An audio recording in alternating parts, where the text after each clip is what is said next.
صحیح البخاری کتاب اذان کا بیان، باب نماز ظہر میں قرات کا بیان۔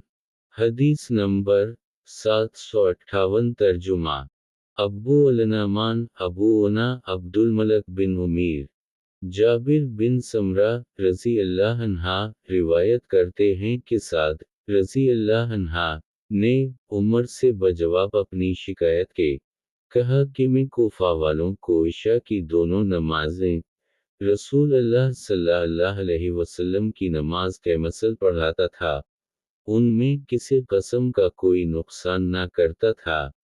میں پہلی 2 رکعتوں میں دیر لگاتا اور پچھلی 2 رکعتوں میں تخفیف کرتا تھا تو عمر رضی اللہ عنہ نے کہا کہ تمہاری طرف میرا بھی یہی خیال ہے۔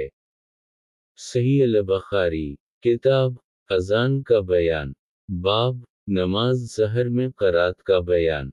حدیث نمبر 759 ترجمہ ابو نعیم شیبان یحییٰ عبداللہ بن ابی قتادہ رضی اللہ عنہ ابو قتادہ روایت کرتے ہیں کہ نبی صلی اللہ علیہ وسلم نماز ظہر کی پہلی 2 رکعتوں میں سورۃ فاتحہ اور کوئی اور 2 سورتیں پڑھتے تھے۔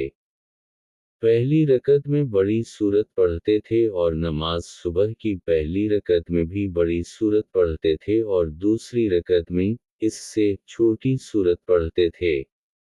صحیح البخاری کتاب اذان کا بیان، باب نماز ظہر میں قرات کا بیان۔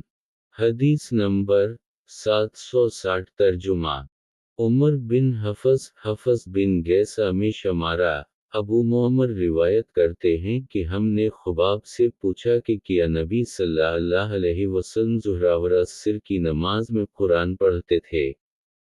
انہوں نے کہا ہاں۔ ہم نے کہا کہ تم کس طرح پہچان لیتے تھے؟